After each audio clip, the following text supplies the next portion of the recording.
Listening Section Directions. The listening section measures your ability to understand conversations and lectures in English. You will hear each conversation and lecture only one time. After each conversation or lecture, you will answer some questions about it. The questions typically ask about the main idea and supporting details. Some questions ask about a speaker's purpose or attitude. Answer the questions based on what the speakers state or imply. You may take notes while you listen. You may use your notes to help you answer the questions. Your notes will not be scored. In some questions, you will see this icon. This means that you will hear but not see part of the question. Some questions have special directions, which appear in a gray box. Most questions are worth 1 point. If a question is worth more than 1 point, the directions will indicate how many points you can receive. You will now begin Part 1 of the listening section. Questions 1 through 5. Listen to a conversation between a student and his academic advisor. Hi, are you busy right now? Oh, hi, Sean. There's a meeting at 2:30, but I have a few minutes. What can I do for you? Well, I wanted to talk with you before I went to register for next semester. That'll be my last term here because I hope to transfer to the university next year. Great. Have you applied to the university yet? Not yet. The deadline's not till March 1st. Right. But I wanted to check with you to see if there are any other courses I still need before I transfer. I think I filled all the requirements, but I just wanted to make sure before I register. All right. Let me pull up your record. Let's see now, Sean Howard. Here we are. All right, it looks like you've got all of your English and math credits, so you're okay there, as well as your humanities and social sciences. But for natural science, you took biology in your first year, but I don't see anything after that. You're required to have at least one more natural science course before you can transfer. Oh, really? I thought I needed only one science course. No, sorry. You need at least 8 credits in natural science, and that means 2 courses.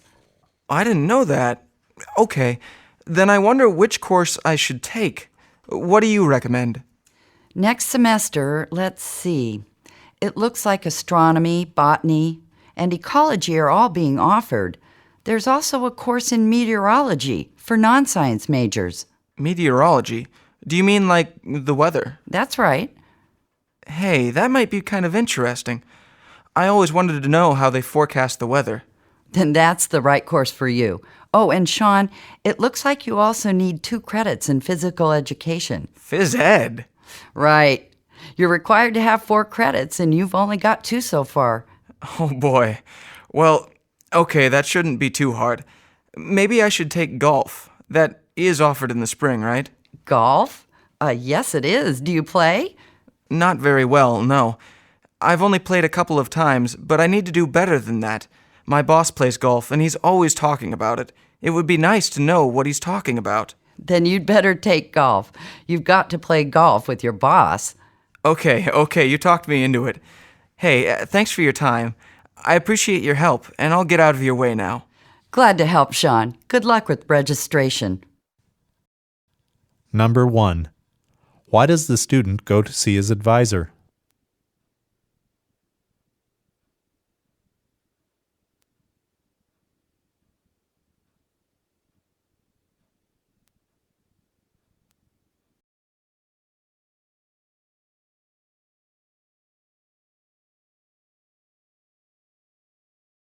Number 2. Why does the advisor say this? There's a meeting at 2:30, but I have a few minutes.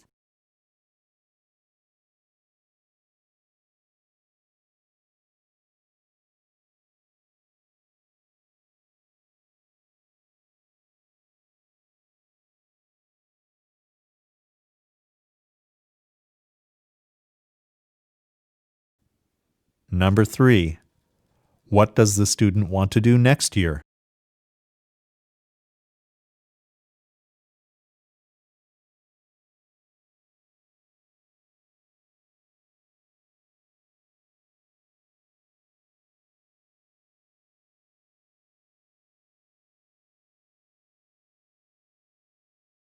Number 4. In which subject areas must the student take courses next semester?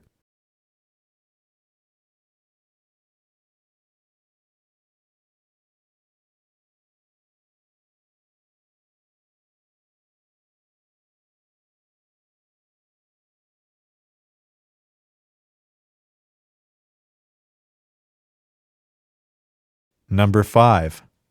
What does the student imply about golf?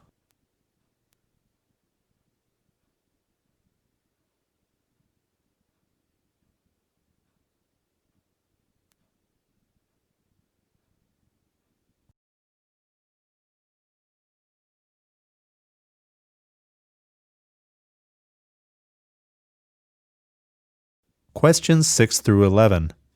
Listen to part of a lecture in a biology class. One type of immune response has to do with bees, actually any insect of that class, including hornets and fire ants. If you've ever been stung or bitten, you know how painful it is. But stings and bites usually aren't dangerous unless you have lots of them at the same time or unless you have an allergic reaction to the venom. A massive allergic reaction to a sting is known as anaphylaxis. The term anaphylaxis is Greek for a lack of protection. But the name is sort of inaccurate. Anaphylaxis is actually a disease, a severe form of allergic over-response by the immune system when it's suddenly faced with a foreign substance. That foreign substance is the bee's venom, or in some cases it's certain foods like nuts, eggs, and shellfish, or drugs, especially antibiotics like penicillin. Anaphylaxis, or anaphylactic shock, is one of those true emergencies where minutes can make the difference between life and death. It can start within seconds, although sometimes it has a delay of 30 minutes or more. Excuse me, Professor Watson, but how do you recognize it? I mean, there's a difference between a few seconds and 30 minutes. So how do you know when a person's in anaphylactic shock? Sometimes it's hard to identify the real reason why someone is in trouble. Unfortunately, that's what happened last year to a little girl who ate a peanut cookie at a birthday party. No one who was with her at the time knew she was allergic to peanuts, so they didn't know why she suddenly went into respiratory distress. The reason, of course, was anaphylaxis. But by the time the medics got there, it was too late, and the girl died. So, how do we identify anaphylactic shock? The first sign is the victim becomes very weak and feels sick. There may be an itchy rash near the site of the sting if it's a bee sting, or a tingling in the mouth if it's a food allergy. The tissues of the face and throat may swell up. The chest feels tight, and the person has trouble breathing. This is when every minute, every second matters. The blood pressure drops dangerously low. Finally, the person may lose consciousness and stop breathing. When this happens, the person's life is in danger. Anaphylactic shock, as you can see, can be life-threatening in some cases. What happens to the immune system? First, it has to be exposed previously to the offending substance, the bee venom, the peanuts, or whatever. People don't get anaphylaxis from their first bee sting. The immune cells that produce antibodies, they have to be sensitized to the offending substance at least once before they overreact to it the second or third time. We don't understand why some unlucky immune systems go crazy the next time they encounter the same substance. But some immune systems do sort of go crazy. The cells pour out far more antibody than they need. This sets off a whole series of reactions involving the release of histamine into the bloodstream. Histamine makes the blood vessels dilate and get leaky, and the liquid part of the blood leaks out into the tissues. This is what causes the skin rash, the potentially fatal swelling, the narrowing of the airways, and the drop in blood pressure. The worst part is all of this happens within minutes. Because this can happen so fast, going into shock, how do we prevent, is there a way we can stop somebody from dying of this? With anaphylaxis, a few minutes can make the difference between life and death. So the keys to survival are being prepared and acting quickly. The most important tool to have is called an EpiPen. Basically, an automatic syringe that lets you self-administer the drug epinephrine into your body, a drug that helps combat the effects of anaphylaxis. Number 6. What is the lecture mainly about?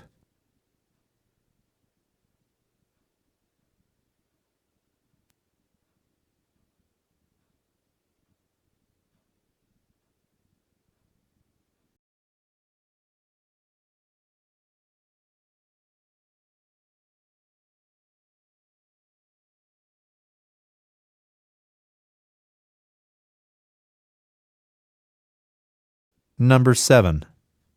According to the professor, what can initiate anaphylaxis?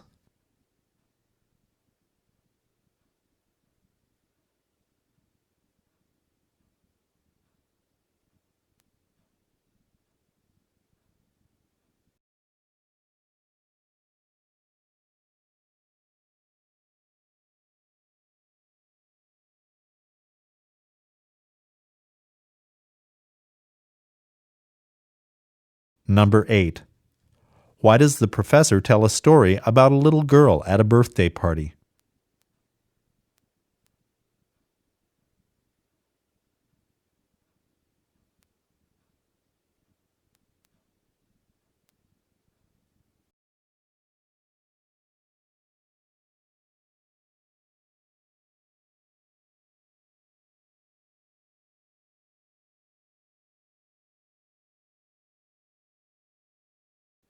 Number 9. Listen again to part of the lecture. Then answer the question. People don't get anaphylaxis from their first bee sting.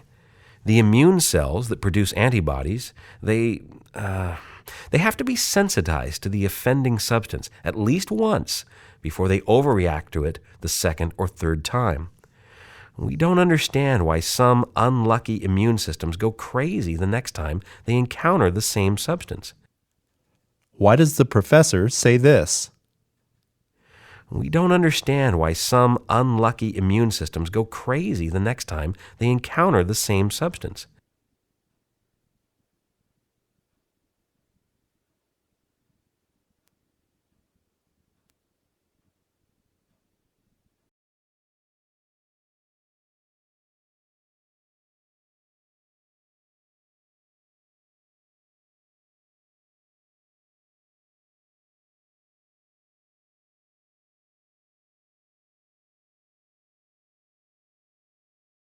Number 10. Which of the following sentences describe what happens during anaphylactic shock?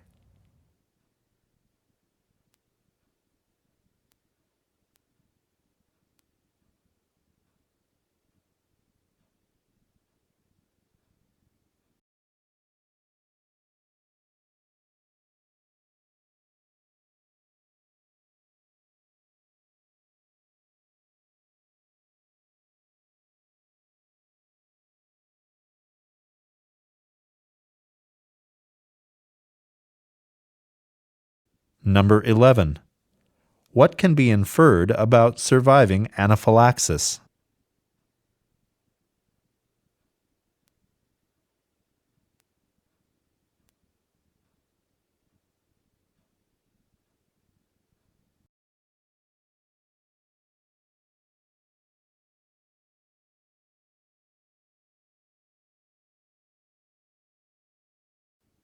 Questions 12 through 17.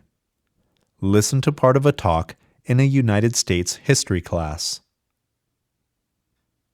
In the early years of the 20th century, 60% of the American population was rural, and half of the nation's towns and cities had fewer than 10,000 people.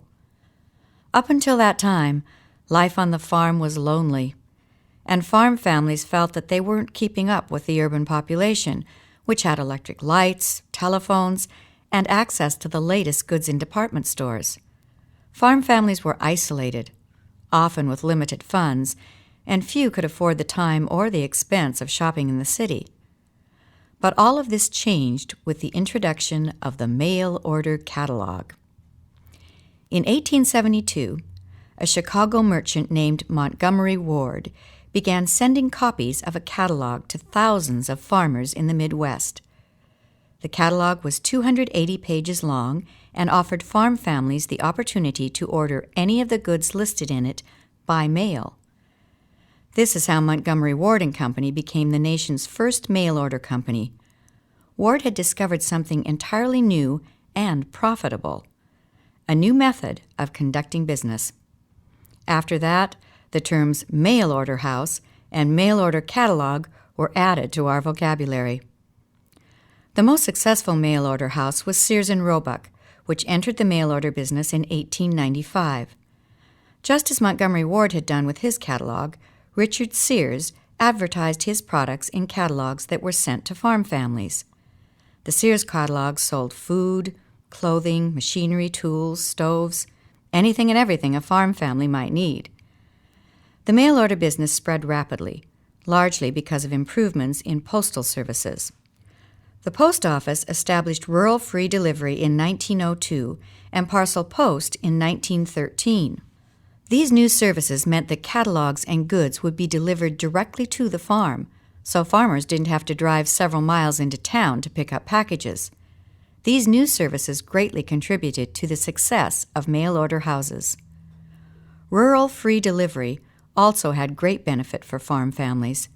Families that had previously been isolated could now receive newspapers, magazines, and mail-order catalogs in their mailboxes. This contact with the outside world broke their isolation and changed the outlook of rural America. Thanks to the mail-order houses of Montgomery Ward and Sears and Roebuck, no farm was too isolated to be aware of the latest clothing, furniture, farm equipment, music, and literature. The wide distribution of the Sears catalog had another interesting effect. The Sears catalog had a lot to do with the similarity of goods available nationwide. Of course, this was also due to the mass production of goods. Mass production techniques made it possible to create reasonable copies of, for example, high-priced clothing. The two factors working together, mass production and nationwide distribution, tended to minimize regional differences in clothing styles. This is why there was a general lack of class and regional distinction in American clothing. People believed that if clothing of the same design and brand was widely worn by many people, then this was a sign of its value. By 1910, both men and women could buy every article of clothing, ready-made, from mail-order catalogs like Sears. Sears didn't pretend to be a leader in fashion, but it did try to provide what average Americans wanted. Women wanted to dress more fashionably, and they welcomed new styles. For farm women, the pictures of the smiling women on the pages of the Sears catalog were as close as they came to outside contacts during the long winter months. And for immigrants who wanted to become Americans, the Sears catalog was a textbook. Here they learned how to dress, how to furnish their homes, and some catalogs even had recipes and menus for holiday dinners, how to cook American food. Number 12. What is the talk mainly about?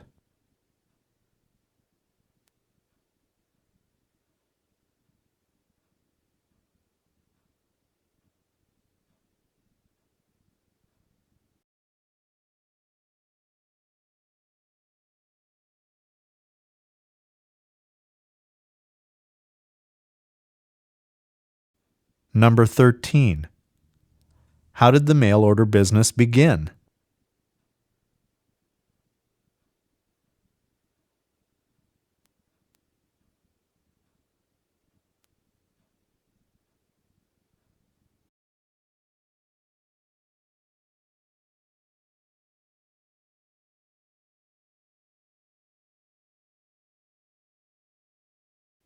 Number 14. Why does the professor mention rural free delivery and parcel post?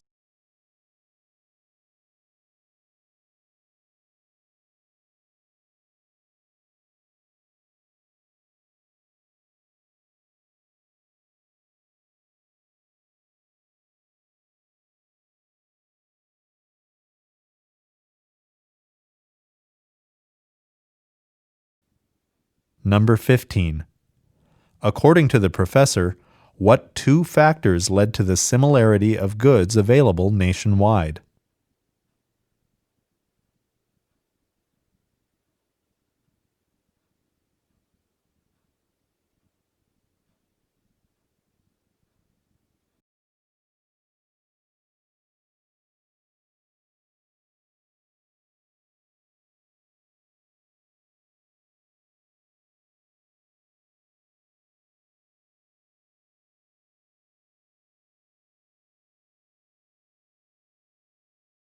Number 16. What does the professor mean when she says this? And for immigrants who wanted to become Americans, the Sears catalog was a textbook.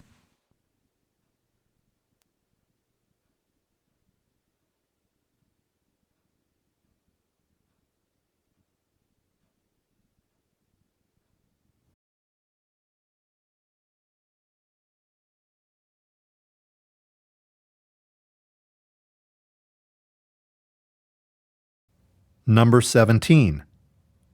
With which statement would the professor most likely agree?